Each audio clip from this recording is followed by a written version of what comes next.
Gimana pinjol itu aman atau enggak, itu kita harus cek sih. Pertama bisa lewat ke websitenya OJK, ada di ojk.go.id, apakah aplikasi itu atau pinjol yang ditawarkan kepada kita itu legal atau enggak. Nah itu bisa terjawab dari OJK. Pinjaman online ini itu bukan extra money. Kadang-kadang kan orang dapat iming-iming atau marketing dari iklan nih, lihat iklan, wah menarik, pencairannya cepat dan sebagainya.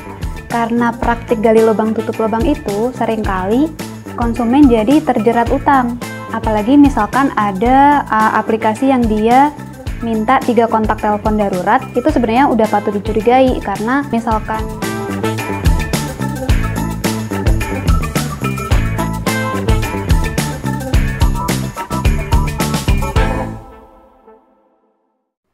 ih Kak Eka, ini aku tiap kali nonton YouTube masa keluar iklan pinjol mulu ya? Iya sama sih Wi, aku juga nih lagi baca artikel aja muncul pinjol loh. Padahal aku nggak pernah akses pinjol. Kamu pernah dengar ini nggak yang lagi viral kemarin tuh, yang di salah satu universitas yang ratusan mahasiswanya tuh sampai terjerat pinjol? Iya, aku sempat ngikutin sih Kak, itu antara junior dan senior ya. Dan misalkan nih kita mempertanyakan gitu ya dari iklan-iklan yang berseliweran ada di YouTube, terus sosmed-sosmed yang lain, sebenarnya pinjol-pinjol itu tuh aman nggak sih untuk kita akses? Kalau dibilang aman atau enggak, yang jelas sih nggak semua pinjol itu aman ya Wi ya. Karena kan kita juga tahu banyak di pemberitaan di luar yang orang sampai depresi karena pinjol atau bahkan bunuh diri. Itu ada loh kejadian kayak gitu. Jadi artinya nggak semua pinjol itu aman untuk diakses. Nah caranya tahu gimana pinjol itu aman atau enggak, itu kita harus cek sih. Pertama bisa lewat ke websitenya OJK, ada di ojk.go.id, lalu kita nanti pilih di menunya IKNB, terus lihat di fintech.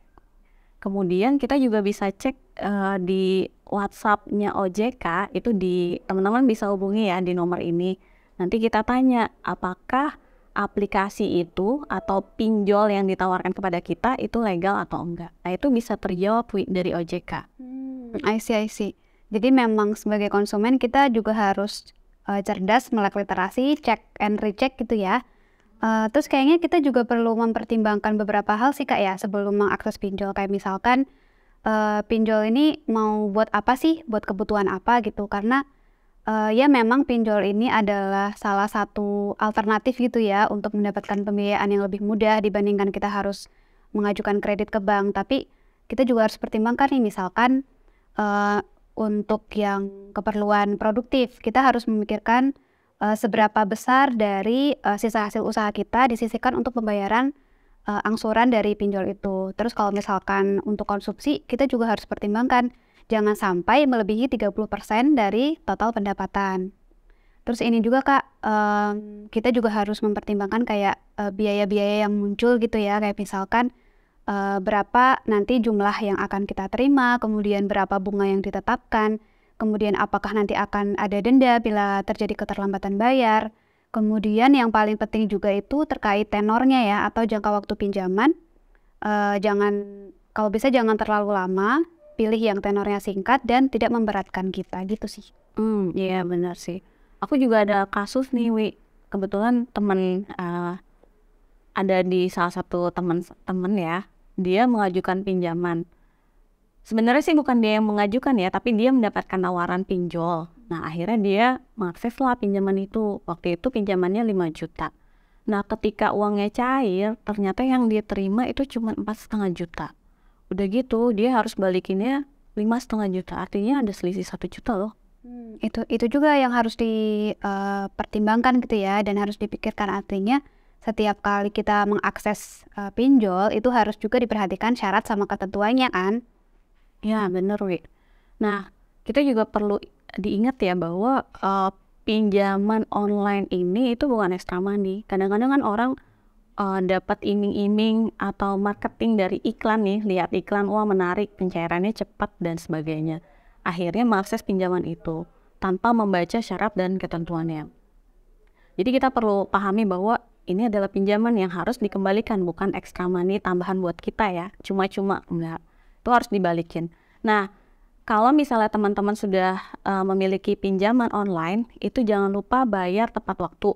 Dan jangan bayar minimum payment, jadi hindari pembayaran minimum payment.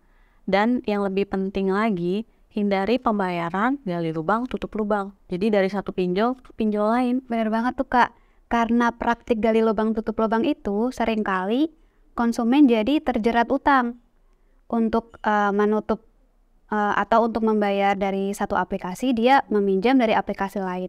Akhirnya muter-muter aja tuh, dia nggak bisa balikin pada akhirnya. Nah, gimana nih Wi caranya kalau udah terjerat pinjol? Iya, yang pertama sih tentu aja kita harus segera lunasin ya. Namanya utang kan harus segera dilunasin ya. Nah, kalau misalkan kita dapat penagihan yang tidak beretika dari penyedia layanan pinjol, itu kita bisa pertama kita memblokir dari penagih utang yang mengintimidasi itu. Kemudian kita juga bisa menyampaikan kepada kontak yang ada di HP kita itu untuk mengabaikan pesan dari si debt collector itu. Terus kalau misalkan sampai kita mendapatkan kayak misalkan sampai pelecehan seksual segala macam, itu kita bisa juga lapor ke polisi. Kita bisa melampirkan chat atau rekaman penagihan dia yang tidak beretika itu sebagai lampiran pengaduan kita. Selain itu kita juga bisa langsung lapor ke Satgas Waspada Investasi, ke polisi itu melalui websitenya yang ada di sini. Teman-teman bisa cek, di situ teman-teman bisa melakukan pelaporan secara online gitu sih. Tapi satu lagi yang tadi aku lupa ya. Jadi kalau misalnya ada kan pinjol-pinjol itu mereka menyediakan aplikasi juga kan ya. Nah, jangan lupa kalau misalnya pinjol yang legal itu biasanya hanya meminta akses untuk kamera, mic, dan lokasi. Itu aja 3 itu. Tapi kalau mereka minta data pribadi atau data kontak telepon semuanya, kemudian nama ibu kandung, dan data-data pribadi lain, itu kalau bisa dihindari dan jangan diinstal aja. Betul banget tuh Kak. Apalagi misalkan ada aplikasi yang dia minta 3 kontak telepon darurat, itu sebenarnya udah patut dicurigai karena dari regulasi yang ada itu untuk pinjol yang berizin dan terdaftar di OJK itu nggak boleh mengakses kontak sama sekali, kontak telepon sama sekali. Oke. Kayaknya cukup informatif ya Wi. Ini tadi Kak, aku tadi dapat poin penting dari Kak Eka ya bahwa pinjol itu adalah bukan extra money. Betul sekali Wi. Jadi jangan sampai kita lupa ya bahwa pinjaman yang mudah, gampang cair itu adalah extra money. Nah, perlu diingat ya teman-teman, pinjaman ini adalah cara paling akhir ketika kita ingin menutupi kekurangan pendanaan di rumah tangga kita. Betul banget. Oke guys, itu tadi obrolan aku dan Kak Eka tentang bagaimana kita sebagai konsumen harus hati-hati dalam mengakses aplikasi pinjaman online. Kita juga punya riset publikasi terkait keterlibatan utang rumah tangga khususnya untuk pinjol dan juga kartu kredit. Teman-teman bisa akses di website Prakarsa maupun Responsi Bank. Dan ada juga Kak, kita punya publikasi pocketbook tentang literasi keuangan digital. Teman-teman juga bisa mengaksesnya di website Prakarsa dan juga Responsi Bank. Terima kasih, sampai jumpa di podcast selanjutnya.